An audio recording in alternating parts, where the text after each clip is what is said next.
The color green is found here in every shade and hue.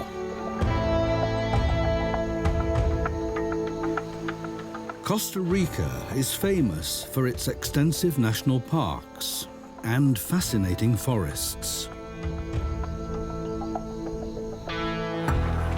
But for a long time, things looked very different here.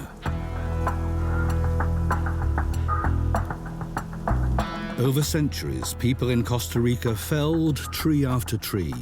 Whole forests had to make way, above all for agriculture. Nowadays, conservationists throughout the country are demonstrating that tropical forests can grow back if they're given the chance and humans lend a helping hand. Along with the tropical forests, a unique realm of animals and plants returns. Elsewhere, trees continue to be felled. But in Costa Rica, Operation Tropical Forest is a success. How come?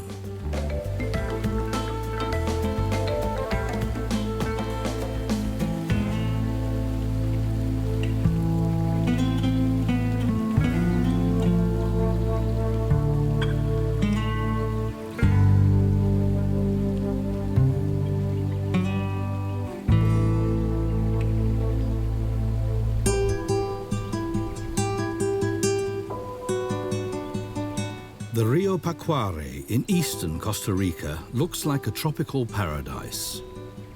You'd think it had always been like this.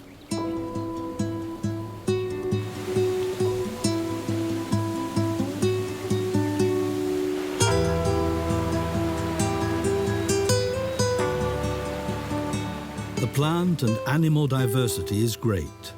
There are over 900 species of bird in Costa Rica. Many of them are also here on the Rio Pacuare. Herons find crustaceans in the river. And fish.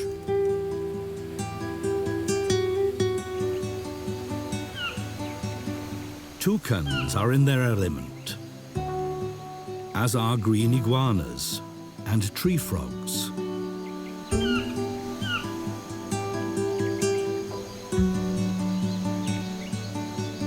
The Rio Pacuare offers many species their niche, but this nature paradise has only been re-established here for a few decades.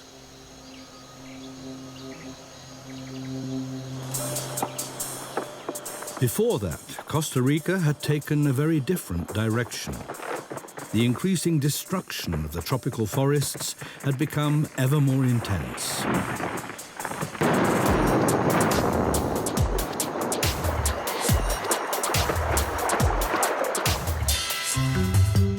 They had to give way to plantations, especially for lucrative fruits like coffee beans and bananas.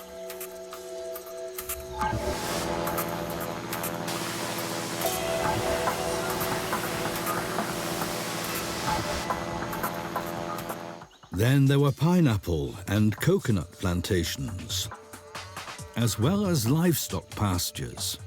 By the early 1980s, 3/4 of Costa Rica's virgin forests had been destroyed.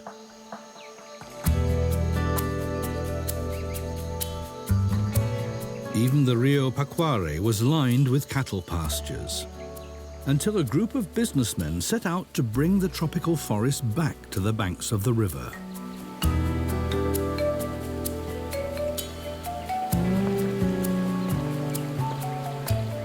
Fernando Esquivel is the owner of the Rios Tropicales company. He loves the tropical rainforest, and he and his business partners actually live from the now unspoilt nature along the river.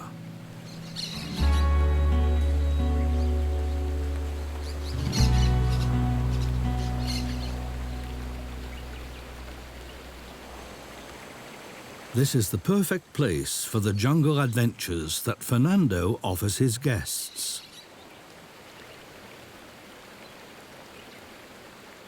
¿Por qué quiere venir a Costa Rica? No quiere venir a ver ciudades y castillos. Why do tourists come to Costa Rica? Not to see cities and temples, They come to see nature and how we Costa Ricans interact with nature. And that's exactly what we can show them here. Fernando and his partners built a lodge right on the river. They're specialists in a unique type of thrill.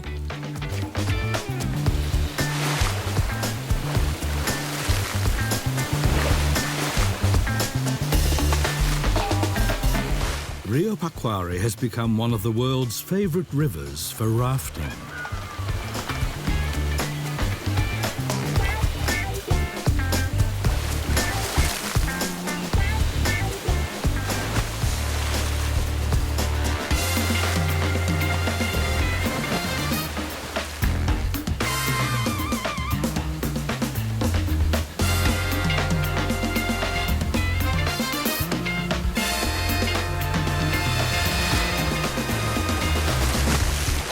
The tourists have their fun, and they're also part of Fernando's plan to reforest more and more land around the river.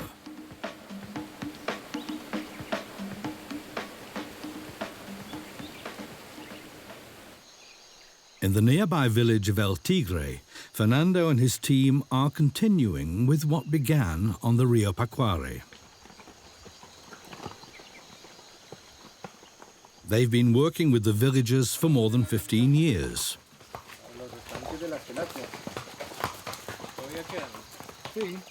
Fernando regularly visits his neighbors.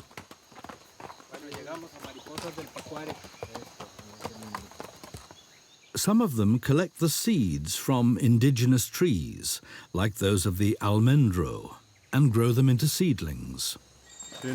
¿Cómo está? Llegamos al laboratorio. The lodge buys them from the villagers for its conservation project. 3 meses. Buenísimo. So it's good for the rainforest and for the local people as well. Protección sin que haya Nature protection with no economic benefit for the people may work elsewhere, la comunidad tal vez puede but we want the locals to really benefit as well. algo más. The saplings are intended for former cattle grazing fields. Fernando's company has bought up a lot of pastures in the area that weren't very profitable. This was made possible by the income from river tourism.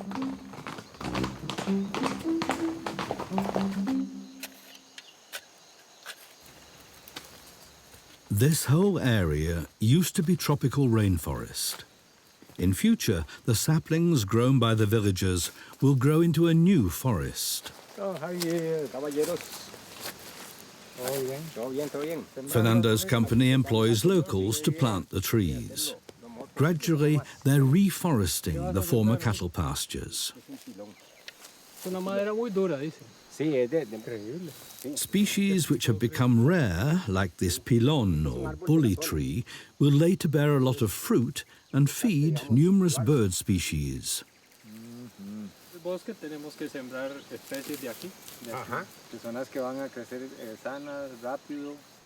Trees grow fast in the tropical climate, 2 to 3 meters a year. This has created a private forest conservation area of around 2,000 hectares on the Rio Pacuare. Not huge in itself, but in the meantime, over 7,000 landowners in Costa Rica are conducting similar projects, and they're being funded by the government. En esos años, cuando se inició, pues había ganado y eso se sacó el ganado. At the start, there were only cattle pastures here. Now, it's great reforestation. Only 12 years later, we have a new forest. Thanks to efforts like this, the hills along the river are slowly becoming overgrown. But the success is on shaky ground. Since the global corona pandemic, many tourist companies in Costa Rica are struggling to survive. A lot has already been achieved, though. This small tributary of the Rio Pacuare also used to be surrounded by grazing land.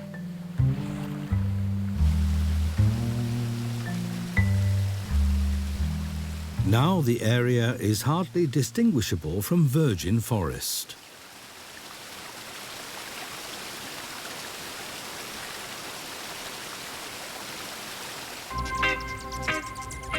Animals also benefit from the trees, like these shimmering masters of the air. And others that take things a little easier.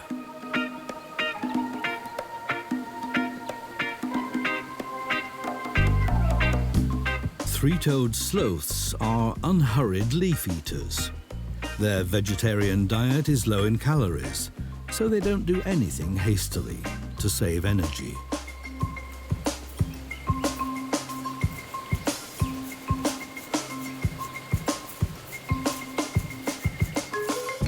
Where the trees are growing again, the sloths are also multiplying.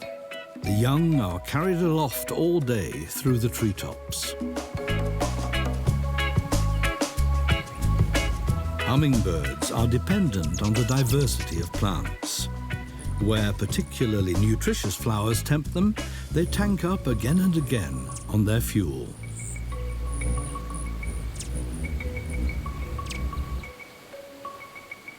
What's been successful along the Rio Pacuare with the help of tourism has to inspire hope.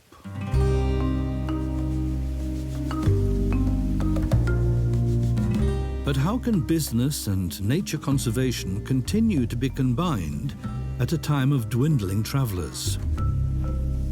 Costa Rica is a modern country with cities, industry and traffic. And it's also recognized the value of intact nature for the quality of life of its inhabitants. In the province of Guanacaste in the northwest, pastures for cattle and horses dominate the countryside. But the region is also home to a very special forest. The tropical dry forest stretches to the Pacific coast. In the dry season from December to May, many of its trees lose their leaves.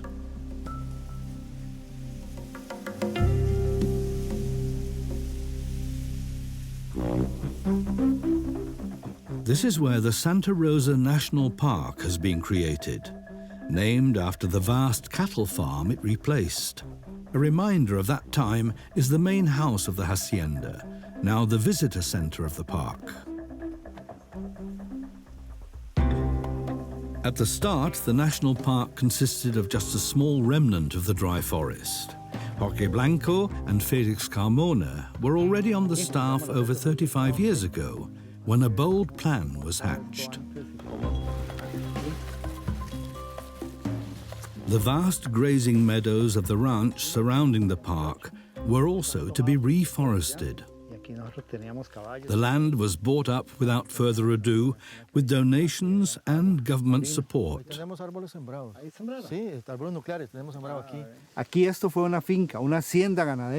There was a finca here, a huge cattle ranch. They also grew rice and sugarcane, intensive agriculture. But more than 35 years ago, we started to bring back the original ecosystem. The land surrounding the national park today still looks as it did when the biologists faced a gigantic task. Never before had anyone tried to bring back a dry forest on such a scale. How could it be done?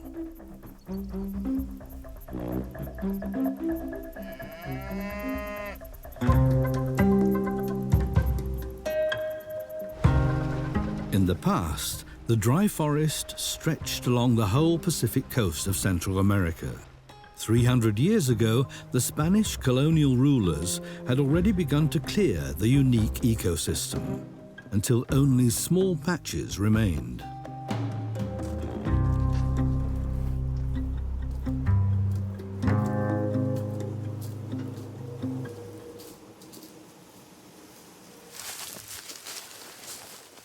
Forestry expert Felix Carmona is looking for the place where the reforestation began.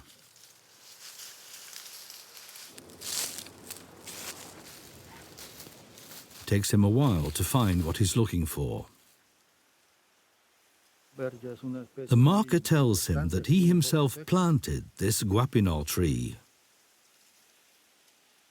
Sembramos este arbolito por acá.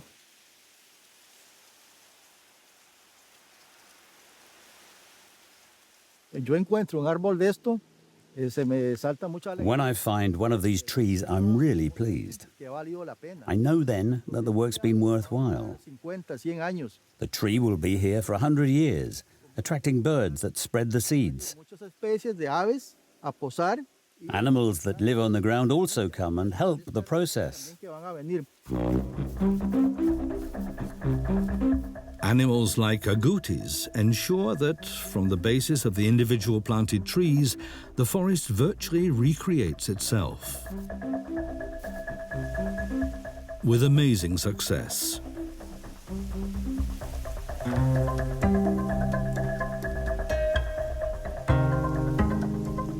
Today, the new dry forest in northwest Costa Rica is over 8 times as big as the island of Manhattan.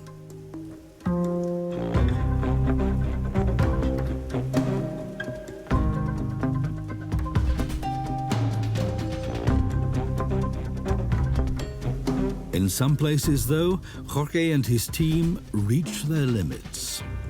Centuries of livestock farming have left the soil so exhausted that hardly anything can grow.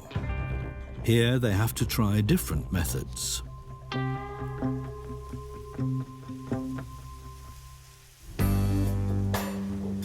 Bordering the park, a fruit juice factory manages huge orange plantations.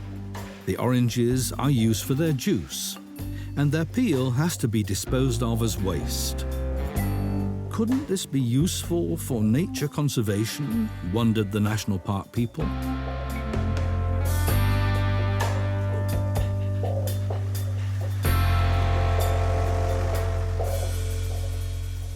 Nosotros nos preguntamos. We thought, these skins are organic, so some creature in the park must like eating them.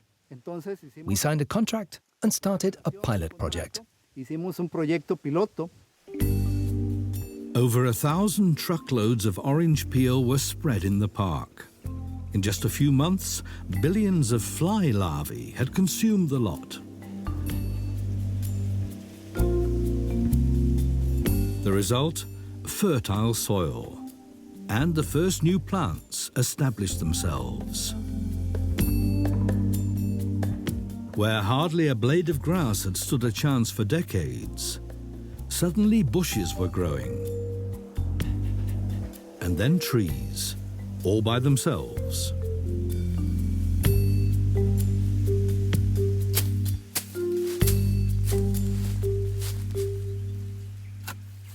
Felix Carmona is thrilled at how thick the layer of humus has since become.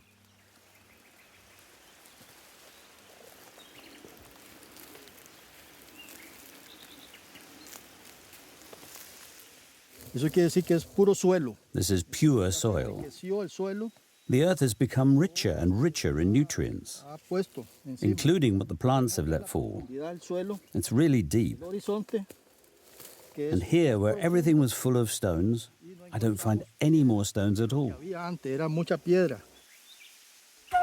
Exactly where the orange waste was spread, there are now more than 150 different species of plants growing, 7 times as many as before the trial began. Nevertheless, a court put a stop to the project. It prohibited any more waste material being disposed of in a national park. That's why, on the other side of the path, the ground is still as desolate as before. O sea, fue un proyecto ecológicamente exitoso, pero The project was an ecological success, but the rules of a national park prevented us from carrying on with it. entonces nos vimos en un So problema we had to stop. administrativo legal y que hizo que el proyecto se parara. But we did prove one thing. You can use plant residues to revive the dry forest here in Costa Rica. Acá en Costa Rica. The conservationists still faced plenty of other challenges. They wanted to link the dry forest on the coast with wooded areas in the mountains. The idea was to create a biological corridor to the cloud forests on the slopes of the Orosi volcano. Donations from around the world bought up over 350 cattle farms to reforest the grazing land in the area. It's not dry forest here, but a special mixture of mountain woodlands and cloud forests.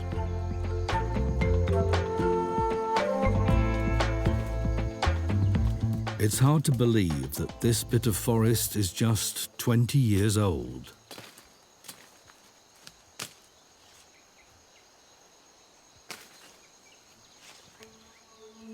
The forest is in good health, but Felix Carmona keeps coming across individual trees that are losing their leaves and dying. They are Gamelina trees that Felix Carmona and his team planted themselves. Their idea was these trees grow fast, so they could provide shade for the young mountain forests growing back on the former cattle ranches. It was a bold move, since the species actually comes from Asia and doesn't belong here. So what's happening to the Gamelina trees?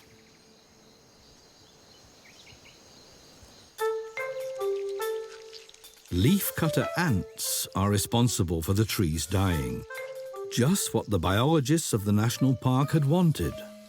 The indigenous forest is spreading quickly, and that's brought in the insects, which like feeding on Gamelinas.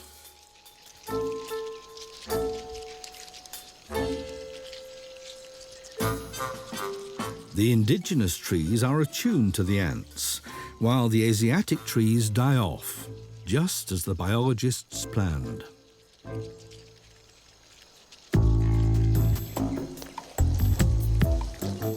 Along with the mountain forest, more and more creatures are returning to the volcano's slopes. The tamandua anteater finds ample food here.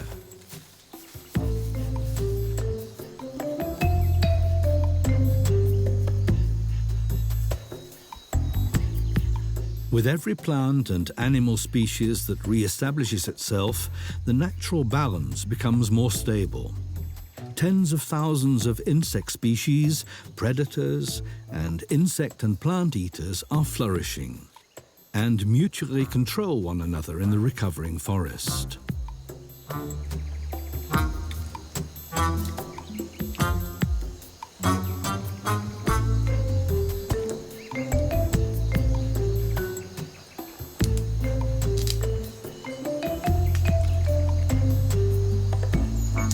The strategy of the biologists proved correct. The greater the species diversity, the better it is for the young forest. The Asiatic Gamelinas have done their job. The mountain forest now links once isolated habitats together. So 3 national parks in the northwest of Costa Rica have combined to form the Guanacosta Reserve. It stretches from the cloud forests of the volcano down to the dry forest on the coast, an area bigger than that of Greater London, in which animals have ample space to move about. There's enough space even for the previously rare jaguar.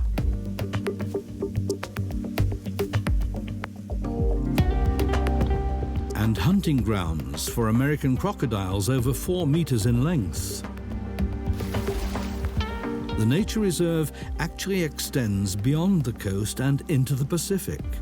Fishing in the ocean is as prohibited as hunting on land.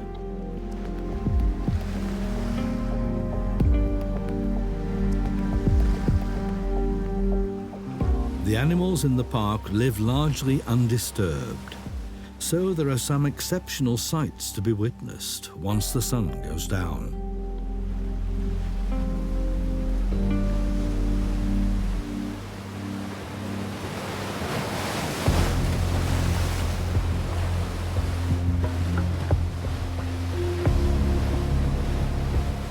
Guanacaste Nature Reserve is one of the few remaining places on Earth where the olive ridley sea turtle returns to land to lay its eggs in the sand.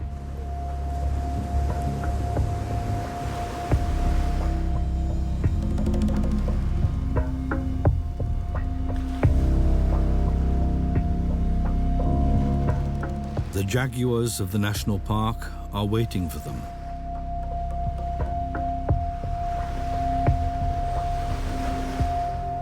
What happens now has so far only been observed here.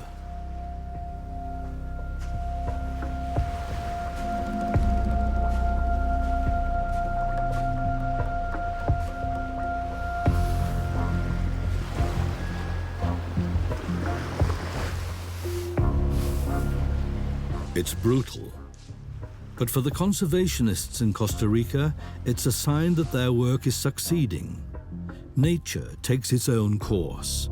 And thanks to the food they find here, the rare big cats are breeding again.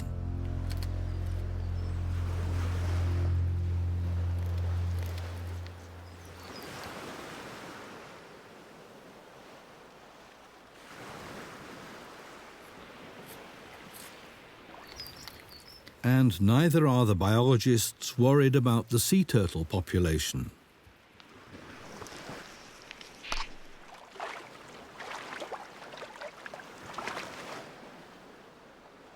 Most of them return to the sea.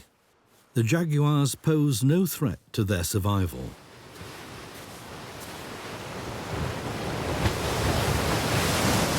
The vast Guanacaste Nature Reserve is a success story. And it's not the only one.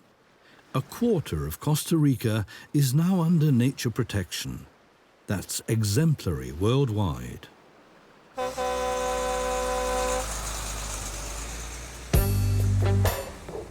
But this too is Costa Rica. Along with tourism, agriculture is still one of the most important economic factors. Huge plantations slice through the country. That's why most of the national parks are a long way from one another.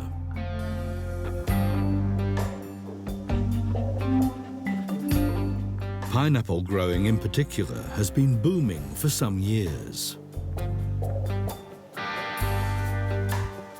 And that takes up vast areas. Many of the fields were still forest until recently.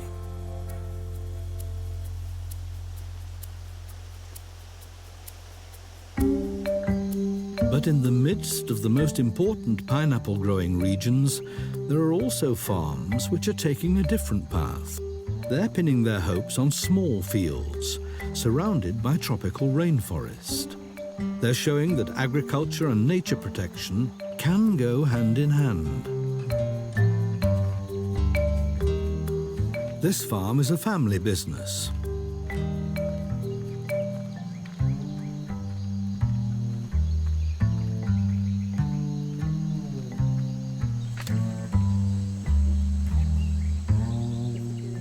Rosaura Barrantes is the third generation running the farm.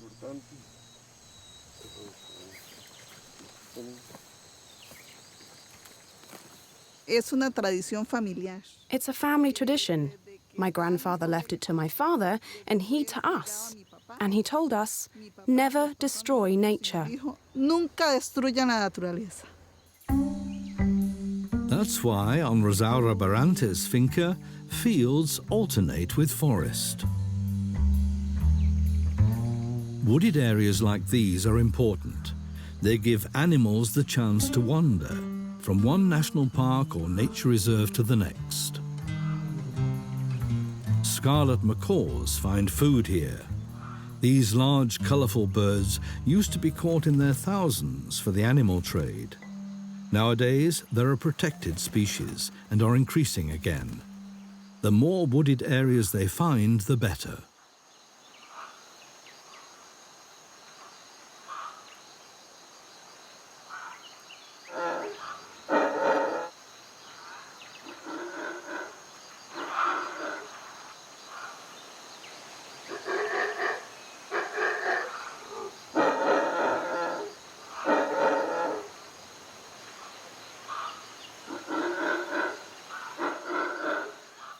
Even a group of mantled howler monkeys has established itself here.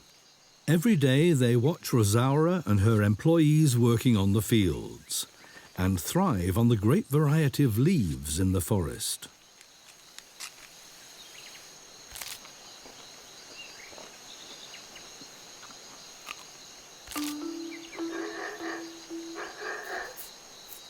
The monkeys aren't the only ones to benefit from Rosaura's eco-corridors.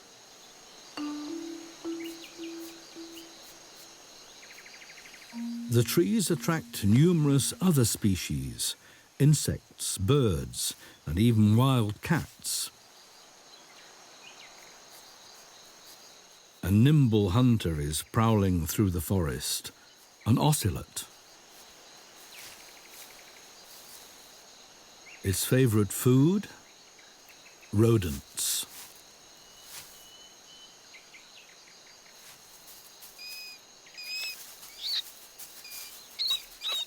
Rosaura's farm benefits from the wild cats and snakes hunting here.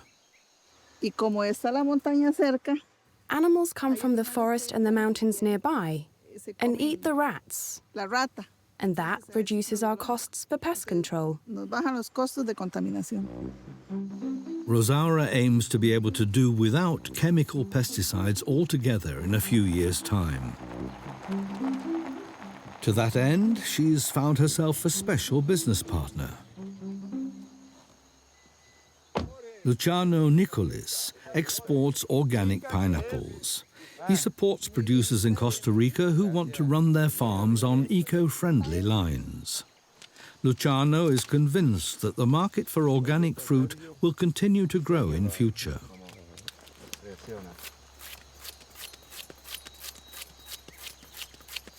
European retail chains in particular are selling more and more organic pineapples. Pineapple exports from Costa Rica have already overtaken bananas. ¿Es todo este blog, don Luciano? Dulce.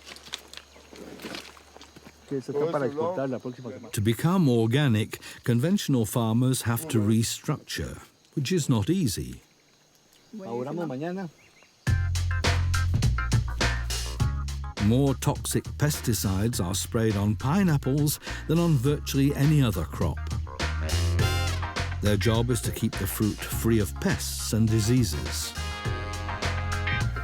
What Rosaura sprays on her farm is not chemicals, but biological pesticides and soil bacteria, which act as fertilizer.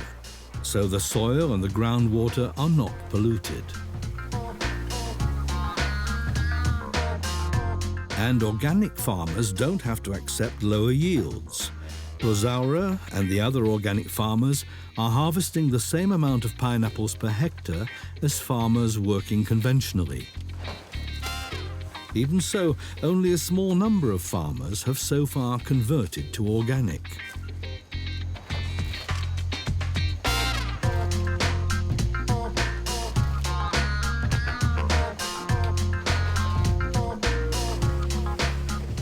In Luciano Nicolis's company, the fruit is prepared for dispatch, for the journey by ship to Europe.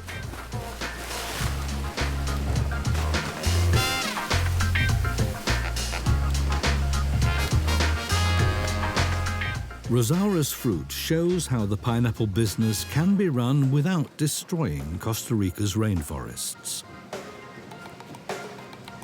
The idea of giving something back to nature is inspiring more and more Costa Ricans.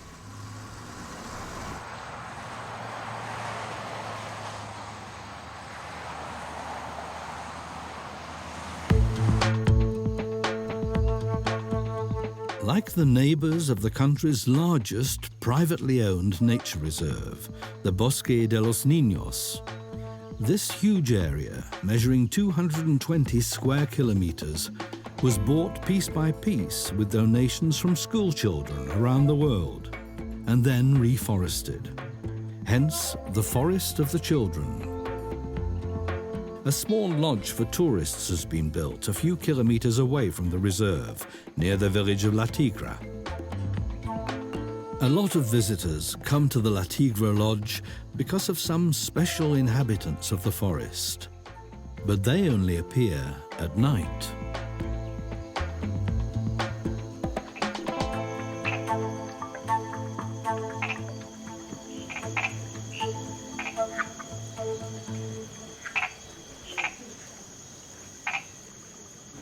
Lodge manager Adolfo Quesada likes to present the tropical frogs to his guests by torchlight, which doesn't disturb them. They include one of the superstars of Costa Rica's animal kingdom. The red-eyed tree frog is the unofficial national symbol of Costa Rica. These croaking beauties breed around the pond next to the lodge. Also found here is the strawberry poison dart frog. Through eating certain ants, its skin becomes toxic, which makes it inedible for frog eaters.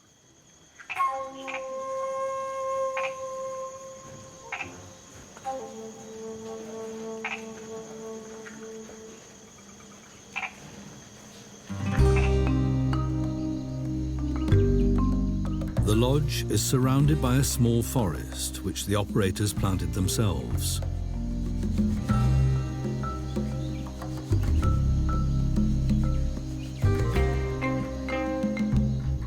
After a serious illness, Adolfo Quesada gave up his old job and devoted himself to nature conservation. A decision he's never regretted. But since the corona pandemic, his nature paradise is jeopardized by the lack of tourists.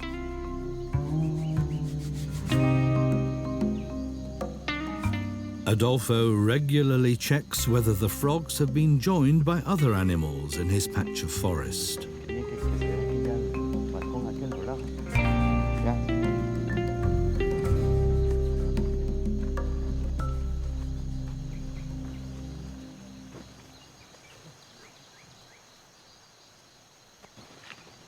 He uses an automatic video trap, which records anything moving in front of the camera. And he's not disappointed. Martins are hunting in the forest again. Wild boars search for fallen fruit.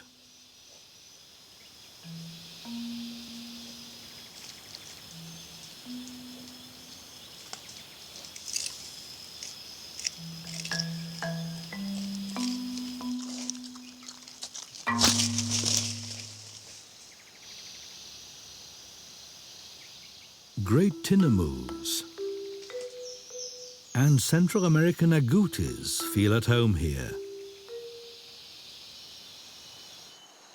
But the lodge operator hopes for many more animals. He's set his sights on the huge conservation area nearby, the Forest of the Children, and his plans are ambitious. One of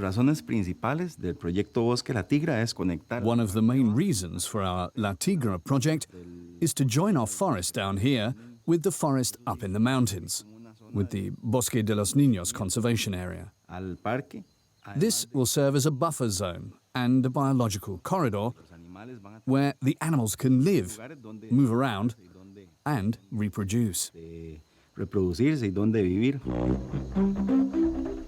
A lot of gaps still need filling if the corridor's going to work. But buying up cattle pastures and planting trees is not cheap. The estimated cost of 300,000 euros would be too much for the lodge alone.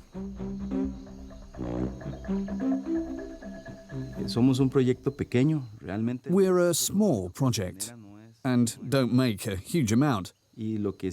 But we're looking for ways to save this country and reforest it. For a long time, Adolfo's eco-corridor remained a dream. Then German partners of the lodge stepped in and organized a loan. But Adolfo had to be creative to earn the money for the repayments.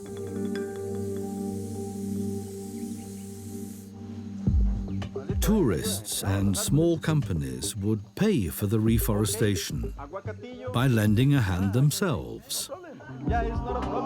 For $30, they all get their own tree. Around 4 kilometers from here.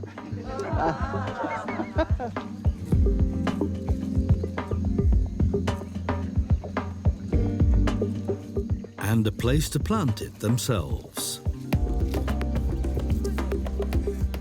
Then the lodge staff look after the sapling for 3 years until it's big enough to survive on its own without further attention. That's the plan. But the biological corridor will only be completed if tourists continue to come to La Tigra.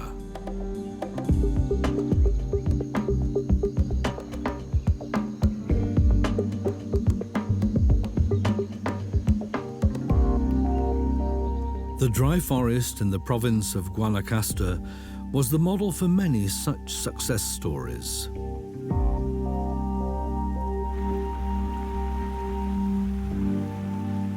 It's an example of how a national park teeming with animals can develop, even in areas where agriculture has been practiced for centuries.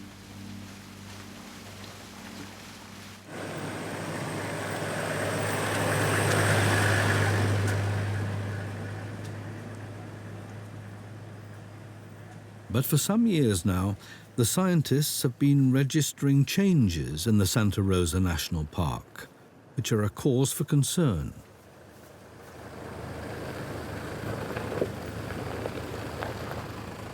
Jorge Blanco, research director of the Nature Reserve, and his colleagues constantly keep watch on how the flora and fauna are developing.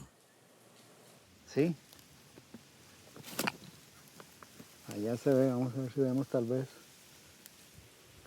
Ya se fue Jennifer. Sí, ya se fue.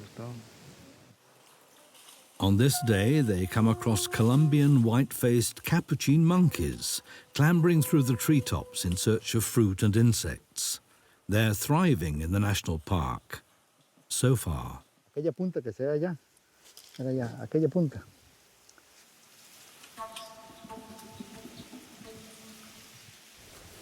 For the last 10 years or so, many animals in the dry forest have been finding less and less food. Fruit and insects are becoming rarer. In the long term, this is a threat to birds and reptiles, as well as mammals like the capuchin monkeys. What's causing the changes?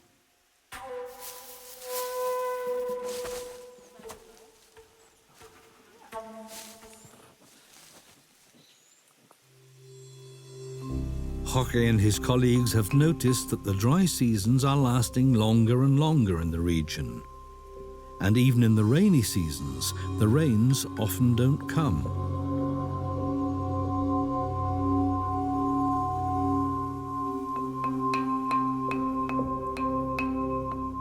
In the middle of the dry forest, scientists from the University of Minnesota are simulating what will happen if this trend continues. Using corrugated roofs, they channel part of the rainfall away from a small test site.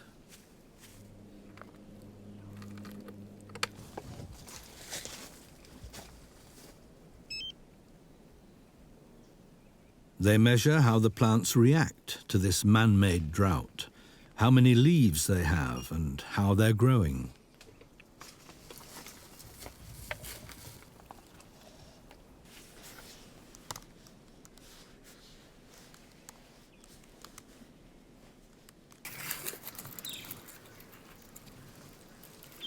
Tiene un diámetro de 15.9. It emerges that many trees are under stress. They're shedding their leaves and growing more slowly. Some are dying off altogether. Temperatura, humedad, la hojarasca. Temperature, humidity, fewer leaves on the trees. These are drastic changes for plants. O sea, la preocupación. So we're very worried about the dry forest. Con lo que se refiere al bosque seco. Climate change is making the whole province of Guanacaste drier and drier. And drought intensifies another problem. For decades, the livestock farmers around the park have been planting an African pasture grass, which has spread into the national park itself. In the dry season, the grass becomes highly inflammable. Discarded cigarettes, a lightning strike, and fires soon start which can quickly become wildfires. Different from in the African savanna, the plants in Guanacaste are not adapted to bushfires.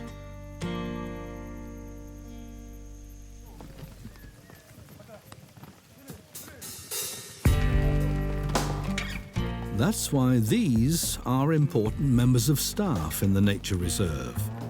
The park has its own herd of cattle. The cows keep the aggressive pasture grass short, but just on the edges of the national park.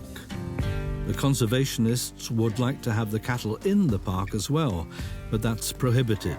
Livestock aren't allowed in the Santa Rosa National Park, even though these living mowing machines function remarkably well.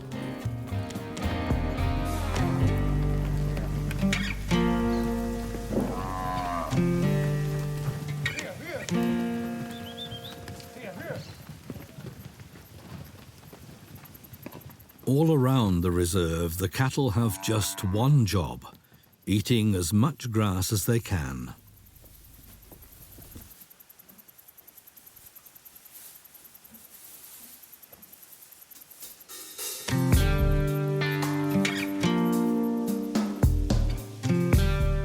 Where the cattle are banned, other methods of preventing wildfires are needed. There are fire stations throughout the park.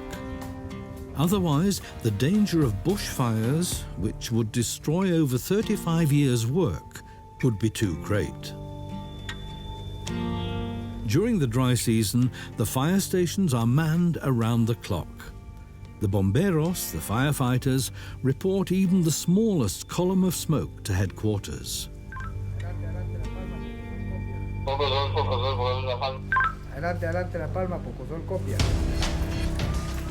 Then there's no time to lose. In the bone-dry forest, fires can spread like wildfire.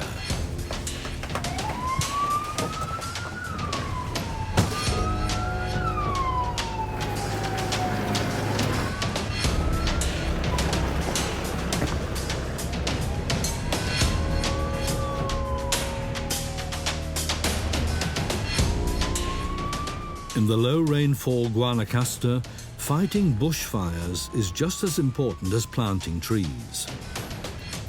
The firefighters often have to put out several fires a week in the dry season. The bomberos are kept busy.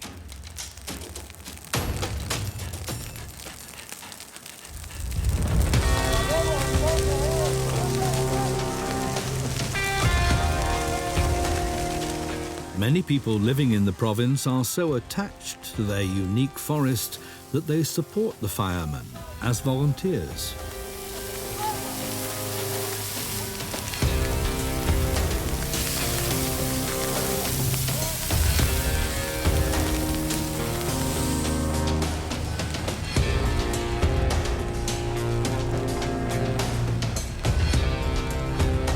The quicker the fireman can be on the spot, the fewer trees will fall victim to the flames, and the more species-rich the recreated dry forest will be.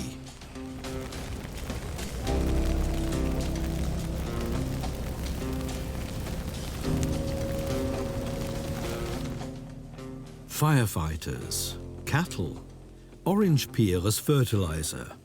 Creativity belongs to the work of the conservationists in Costa Rica.